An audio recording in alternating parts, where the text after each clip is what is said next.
Devaraj Reddy sir ಅವರನ್ನ ಪ್ರಶ್ನೆ ಕೇಳ್ಬಿಡ್ತೇನೆ. Sir, ಇಷ್ಟೆಲ್ಲ ಮಾತಾಡ್ತಾ ಇದ್ದೀವಿ, ಏನಾದರೂ ಪರಿಹಾರ ಇದೆಯಾ? ಖಂಡಿತ ಸಾಕಷ್ಟು ಪರಿಹಾರಗಳಿದೆ. ನಾವು ಟ್ರೆಡಿಷನಲ್ ಟ್ಯಾಂಕ್ಸ್, ಕರ್ನಾಟಕ ಕೆರೆಗಳ ರಾಜ್ಯ, 36,000 ಕೆರೆಗಳಿದೆ. 36,000 ಕೆರೆಗಳಿರ್ತಕ್ಕಂಥ ಹೂಳನ್ನೆಲ್ಲ ತೆಗೆದು ನಾವು ನೀರನ್ನು, ಮಳೆ ನೀರನ್ನ ಸಂಗ್ರಹಣೆ ಮಾಡುವಂಥ ಕೆಲಸ ಮಾಡೋದಾದರೆ ನಮ್ಮ ಡ್ಯಾಮ್ಗಳಲ್ಲಿರ್ತಕ್ಕಂಥ ನೀರು 2 ಪಟ್ಟು ನೀರನ್ನು ತುಂಬಿಸ್ಕೋಬೋದು. ಓ ಮೈ ಗಾಡ್. ಓಕೆ. ಒಂದು ಮತ್ತು ನಮಗೆ ರಾಜ್ಯದಲ್ಲಿ ನೀರಿನ ಸಮಸ್ಯೆ ಸ್ವಲ್ಪ ಇದೆ ಅಂತ ಹೇಳ್ತಾ ಇದ್ದೀವಲ್ಲ, ವಾಟರ್ ಬಾಟ್ಲ್ಗಳು RO ಪ್ಲ್ಯಾಂಟ್ಗಳು ಬಂದ ಮೇಲೆ ನಮಗೆ ನೀರು ಎಲ್ಲ ಕಡೆಗೆ ಸಿಗ್ತದೆ. ನಮ್ಮ ಜೇಬಿಂದ ಹಣ ಕೊಟ್ಟು ನೀರು ತೊಗೊಳ್ತಾ ಇದ್ದೀವಿ. RO ಪ್ಲ್ಯಾಂಟ್ಗಳು ಇಲ್ಲದೆ ಹೋಗಿದ್ರೆ ನಮಗೆ ನೀರಿನ ಸಮಸ್ಯೆ ಇದನ್ನು 10 ಟೈಮ್ಸ್ ಇರ್ತಾಯಿತ್ತು. ಅದೊಂದು. ಮತ್ತು ನೀರಿನ ಸಮಸ್ಯೆಗೆ ನಮ್ಮಲ್ಲೇ ಪರಿಹಾರ ಇದೆ. ಬೀಳುವಂಥ ನೀರನ್ನು ನಾವು ಜೋಪಾನ ಮಾಡುವಂಥ ಕೆಲಸ ಮಾಡಿದರೆ ತುಂಬ ಸಿಂಪಲ್. ಹೊಲಕ್ಕೊಂದು ಕೆರೆ ಆಗಬೇಕು. ನಮ್ಮ ಜಮೀನಿಗೆ ಒಂದು ಕೆರೆ, ಅದು ಬೇಸಿಕ್. ಅದು ನನ್ನ ಮಳೆ ನೀರನ್ನ ನಾನೇ ಸಂಗ್ರಹಣೆ ಮಾಡುವಂಥದ್ದು. ನನ್ನ ಒಂದು ಬೇಸಿಕ್ ಅಂತ ನಮ್ಮ ಮನೆಯ ನೀರು ನಮ್ಮ ಮನೆಯಲ್ಲೇ, ನಮ್ಮ ಊರಿನ ನೀರು ನಮ್ಮ ಊರಿನಲ್ಲೇ, ನಮ್ಮ ಜಿಲ್ಲೆಯ ನೀರು ನಮ್ಮ ಜಿಲ್ಲೆಯಲ್ಲೇ ಸಂಗ್ರಹಣೆ ಮಾಡುವಂಥ ಕೆಲಸ ಮಾಡಿದ್ರೆ ಇದು ಯಾವುದು ಟಾಸ್ಕಿಗಿಂತಲೂ ಫಸ್ಟು ಬೇಸಿಕ್ ಇದು. ನಾವು ಅದನ್ನು ಕೋಟಿ ಖರ್ಚು ಮಾಡೋಕ್ಕಿಂತಲೂ ಈ ಒಂದು ಮಾಡಿರ್ತಕ್ಕಂಥವ್ರು ಈ 36 ವರ್ಷದಲ್ಲಿ ಬಾವಿಗಳಿಗೆ, ಬೋರ್ವೆಲ್ಗಳಿಗೆ, ಟ್ರೆಡಿಷನಲ್ ನಮ್ಮ ಬಾವಿಗಳಿಗೆ ಎಷ್ಟು ಸಾವಿರಾರು ವರ್ಷಗಳ ಇತಿಹಾಸ ಇದೆ. ಸಿಂಪಲ್ ಇಷ್ಟು ಮಾಡಿಕೊಂಡ್ರೆ ನಮ್ಮ ಸಮಸ್ಯೆಗಳನ್ನ ಒಂದೇ ವರ್ಷದಲ್ಲಿ ನಾವು ಚಿತ್ರಣ ಬದಲು ಮಾಡ್ಬೋದು. Right sir, absolutely very well set, very well it sir. Mattikere Jayaram ಸಾವ್, ಕ್ಷಮಿಸಿ, ಕಡೆಯದಾಗಿ ನಾನು ನಿಮ್ಮನ್ನು ಮಾತನಾಡಿಸ್ತಾ ಇದ್ದೀನಿ. ಆದರೂ ಕೂಡ ನಾವು ಕ್ವಿಕ್ಕಾಗಿ ಒಂದು ಸ್ವಲ್ಪ ಮಾತನಾಡಬಹುದಾದರೆ, ನೀವು ನೆನ್ನೆ ವರದಿಯನ್ನು ಗಮನಿಸಿದಿರಿ ಅಂತ ಅಂದ್ಕೊಳ್ತೇನೆ. ವಾಸ್ತವ ಚಿತ್ರಣವನ್ನು ನಾವು ಓಪನ್ ಅಪ್ ಮಾಡಿಟ್ಟಿದ್ದೇವೆ. ಪರಿಹಾರದ ಬಗ್ಗೆ ನಾವು ಚರ್ಚೆ ಮಾಡ್ತಾ ಇದ್ದೇವೆ. ಮೈಸೂರು ಭಾಗದ ಜನ, ಹಳೆ ಮೈಸೂರು ಭಾಗದ ಜನ ಏನು ಪರಿಹಾರದ ಬಗ್ಗೆ ಚಿಂತನೆ ನಡೆಸ್ತಾರೆ ಸರ್? ಇದರ ಬಗ್ಗೆ ಎಲ್ಲ ಯೋಚನೆ ಮಾಡಿದಾಗ ಚಂದನ್ ಜಿ, ಇವತ್ತು ನದಿ, ತೊರೆ, ಕೆರೆ, ಕಟ್ಟೆ ಎಲ್ಲ ಬರದಾಗಿದೆ. ನಮ್ಮ ಆಳುವಂತ ವರ್ಗದ ದೂರದೃಷ್ಟಿ ಇಲ್ಲದೆ ಇರುವಂತ ಒಂದು ವ್ಯವಸ್ಥೆ ನಮ್ಮನ್ನ ಈ ಒಂದು ದುಸ್ಥಿತಿಗೆ ತಂದು ನಿಲ್ಲಿಸಿದೆ. ಏನು ಟ್ರಿಬ್ಯುನಲ್ ನಮಗೆ ಕಾವೇರಿ ಟ್ರಿಬ್ಯುನಲ್ 18 TMC ಹೆಚ್ಚುವರಿಯಾಗಿ ಬಳಕೆ ಮಾಡಲಿಕ್ಕೆ ನಮಗೆ ಕರ್ನಾಟಕಕ್ಕೆ ಒಂದು ಅವಕಾಶನ ಕಲ್ಪಿಸಿಕೊಡ್ತು. ಆ 18 TMC ನೀರನ್ನ ನಾವು ಬಳಸ್ಕೊಂಡಿದೀವ? ಮೊದಲು ನಾವು ನಮ್ಮ ಸರ್ಕಾರ ಆತ್ಮಾವಲೋಕನ ಮಾಡ್ಕೋಬೇಕಾದಂತ ಮೂಲಭೂತವಾದ ಪ್ರಶ್ನೆ ಇದು. ಯಾಕೆ ಅಂದ್ರೆ ನಮಗೆ ಟ್ರಿಬ್ಯುನಲ್ ಅಲ್ಲಿ ಸಿಕ್ಕಿದಂತ 18 TMC ಇನ್ನೂ ನಾವು ಬಳಕೆನೆ ಮಾಡ್ಕೊಂಡಿಲ್ಲ ಅಂದ್ರೆ ನಾವೆಷ್ಟು ಅಸಮರ್ಥರಿದ್ದೀವಿ. ಇದೇ ಅವಕಾಶನ ಬೇರೆ ರಾಜ್ಯಗಳಿಗೆ ಕೊಟ್ಟಿದ್ರೆ ಅವರು ಸುಮ್ಮನೆ ಕೂರ್ತಿದ್ರ?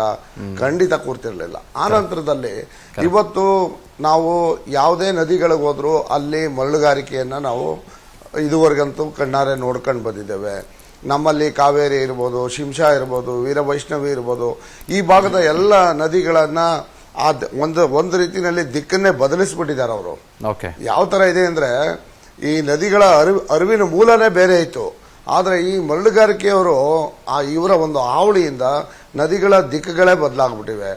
ಎಲ್ಲದಕ್ಕಿಂತ ಹೆಚ್ಚಾಗಿ ನಮ್ಮ ನದಿ ತೊರೆಗಳಲ್ಲಿ ಚೆಕ್ ಡ್ಯಾಮ್ ನಿರ್ಮಾಣಕ್ಕೆ ಹೆಚ್ಚು ಒತ್ತನ್ನ ಸರ್ಕಾರ ಇವತ್ತು ಅಗ್ಗದ ಪ್ರಚಾರದ ಯೋಜನೆಗಳಿಗೆ, ಪುಕ್ಕಟೆ ಯೋಜನೆಗಳಿಗೆ ಕೊಡುವಂತ ಒತ್ತು ಕೊಡೋ ಬದಲು ಈ ಚೆಕ್ ಡ್ಯಾಮ್ಗಳ ನಿರ್ಮಾಣಕ್ಕೆ ಒತ್ತು ಕೊಟ್ಟಿದ್ದಿದ್ರೆ ಕನಿಷ್ಠ 1 ಕಿಲೋಮೀಟರ್ಗೆ ಒಂದು ಚೆಕ್ ಡ್ಯಾಮ್ ಅನ್ನ ನೀವು ಯಾವುದು ಎಲ್ಲ ನದಿಗಳಲ್ಲೂ ನಿರ್ಮಾಣ ಮಾಡಿದ್ರೆ ಇವತ್ತಿನ ನಮ್ಮ ಈ ಭೀಕರವಾದಂತ ಬರಗಾಲನ ನಾವು ಖಂಡಿತ ಎದುರು ನೋಡ್ತಿರ್ಲಿಲ್ಲ.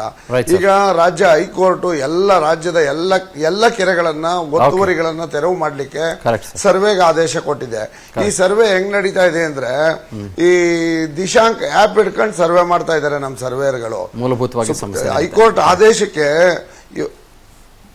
ಇವ್ರು ಕೊಡ್ತಾ ಇರುವಂತ ಒಂದು ಪರಿಹಾರ ಏನು ಅಂದ್ರೆ, ದಿಶಾಂಕ್ ಆಪ್ ಇಟ್ಕೊಂಡು ಕೆರೆ ಸರ್ವೆ ಮಾಡ್ತಾ ಇದ್ದಾರೆ.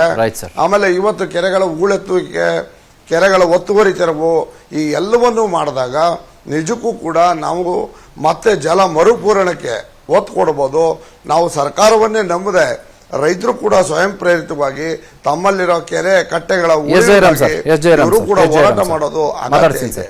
ಅಭಿಷೇಕ್, ಇದನ್ನೆಲ್ಲ ಗಮನಿಸ್ತಾ ಇದ್ರೆ ಬಹುಶಃ ನಾವು ಕೈಯಲ್ಲಿ ಬೆಣ್ಣೆ, ತುಪ್ಪ ಎಲ್ಲ ಇಟ್ಕೊಂಡು ಊರಲ್ಲಿರೋರಿಗೆಲ್ಲ ಬೈಕೊಂಡು ಅವ್ರು ಯಾರೋ ಇನ್ನೊಂದಿಷ್ಟು ಜನರ ಪಿತೂರಿಗೆ ಬಲಿ ಹಾಕ್ಕೊಂಡಿದ್ದೀವಿ ಅಂತ ತಮ್ಗನ್ಸತ್ತಾ? ತಾವು ಸಂಪೂರ್ಣ ಡಿಬೇಟ್ನ ಗಮನಿಸಿದ್ರಿ 1 ಗಂಟೆ ಕಾಲ. ಸರ್, ಎಲ್ಲವನ್ನ ನಮ್ಮ ಹತ್ರ ಇಟ್ಕೊಂಡು ಯಾವುದನ್ನ ಉಳಿಸ್ಕೊಳ್ಳೋದಕ್ಕೆ ನಮಗೆ ಗೊತ್ತಿಲ್ಲದೆ ಆ ಲಾಭವನ್ನು ಮತ್ತೊಂದು ರಾಜ್ಯ ಪಡೆಯೋದಕ್ಕೆ ನಾವೇ, ನಮ್ಮ ರಾಜ್ಯದವರೇ ಪ್ರಯತ್ನ ಮಾಡಿ ಅಲ್ಲಿಗೆ ನೀರು ಕಳಿಸ್ಕೊಡ್ತಿರೋದು ಒನ್ಲೈನ್ ಸ್ಟೇಟ್ಮೆಂಟ್ ಆಗುತ್ತೆ sir.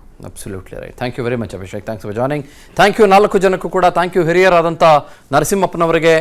Thank you Devaraj Reddy sir, ನಮ್ಮೊಟ್ಟಿಗೆ ಈ ಚರ್ಚೆಯಲ್ಲಿ join ಆಗಿದ್ದಕ್ಕಾಗಿ.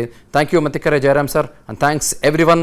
That's all for now. ತಾವು ಗಮನಿಸ್ತಾ ಇದ್ದೀರಿ ಇವತ್ತಿನ ವ್ಯೂ ಪಾಯಿಂಟ್ನಲ್ಲಿ ನಾವು ನಮ್ಮಲ್ಲಿರುವ ಅನೇಕ ಸೌಲಭ್ಯಗಳನ್ನು ಅನೇಕ ಸವಲತ್ತುಗಳನ್ನು, ನಮಗೇ ಬರಬೇಕಾದಂಥ ಮತ್ತು ನಮಗೆ ಬಂದಂಥ ನೀರನ್ನು ಶೇಖರಣೆ ಮಾಡಿಟ್ಕೊಳ್ಳದೆ, ಪ್ಲಾನ್ ಆಫ್ ಆ್ಯಕ್ಷನ್ ನೆಟ್ಟಿಗಿಲ್ಲದೆ, ನಮಗೆ ಕೇವಲ ಮಳೆ ಬಂದಾಗ ಮಾತ್ರ ನೀರು ಅನ್ನುವ ಥಾಟ್ ಪ್ರಾಸೆಸ್ನಲ್ಲಿ ಇರೋದೆ ನಮ್ಮನ್ನು ನಾವು ಕೊಂದುಕೊಳ್ಳುವ ಹಂತಕ್ಕೆ ಹೊರಟೋಗಿದೆ ಅಂತನ್ನೋದು ಭಾಳ ಸುಸ್ಪಷ್ಟವಾಗಿ ಇಲ್ಲಿ ಕಾಣಿಸ್ತಾ ಇದೆ. ವೆರಾಸ್ ಇನ್ನಿತರರು ಬೇರೆ ಬೇರೆ ರಾಜ್ಯದವರು ಅವರಿಗೆ ನೀರು ಬೇಕು ಅಂತಂದಾಗ ಏನೇನೆಲ್ಲ ಮಾಡಬೇಕು ಅವುಗಳನ್ನೆಲ್ಲ ಯಾವ ರೀತಿಯಲ್ಲಿ ಹೆಂಗೆಲ್ಲ ಎಷ್ಟೆಷ್ಟು ಕೋಟಿ ಲಕ್ಷ ಕೋಟಿ ಖರ್ಚು ಮಾಡಬೇಕು ಅದನ್ನೆಲ್ಲ ಮಾಡ್ಕೊಂಡು ಬರ್ತಾನೆ ಇದ್ದಾರೆ. ಆದರೆ ಇಲ್ಲಿರೋರು ಮಾತ್ರ ಪಗಡೆ ಆಟ ಆಡಿಕೊಂಡು, ದಾಳ ಎಸೆದುಕೊಂಡು, ಗೋಲಿ ಆಟ ಆಡಿಕೊಂಡು, ಕುಂಟಾಬಿಲ್ಲೆ ಆಡಿಕೊಂಡು ಆರಾಮಾಗಿ ಮಜಾ ಮಾಡ್ಕೊಂಡು ಕಾಲ ಕಳೀತಿದ್ದಾರೆ ಅನ್ನೋದರಲ್ಲಿ ಯಾವ ಅನುಮಾನ ಇಲ್ಲ. ಯಾರು ಏನು ಮಾಡೇ ಇಲ್ಲ ಅಂತ ನಾನು ಹೇಳ್ತಾ ಇಲ್ಲ, ಆದರೆ ಮಜಾ ಮಾಡಿದವ್ರು ಭಾಳ ಜನ ಇದ್ದಾರೆ. ನಮಸ್ಕಾರ, ವಿಸ್ತಾರ, ಇದು ನಿಖರ ಜನಪರ. ಅನುಕ್ಷಣದ ಸುದ್ದಿಗಳಿಗಾಗಿ ವಿಸ್ತಾರ ನ್ಯೂಸ್ ಯೂಟ್ಯೂಬ್ ಚಾನೆಲ್ ಸಬ್ಸ್ಕ್ರೈಬ್ ಮಾಡಿ. ಹೊಸ ಸುದ್ದಿಗಳ ನೋಟಿಫಿಕೇಶನ್ಗಾಗಿ ಬೆಲ್ ಐಕಾನ್ ಕ್ಲಿಕ್ ಮಾಡಿ. ಲೇಟೆಸ್ಟ್ ಅಪ್ಡೇಟ್ಸ್ಗಾಗಿ www.vistaranews.com ವೆಬ್ಸೈಟ್ಗೆ ವಿಸಿಟ್ ಮಾಡಿ.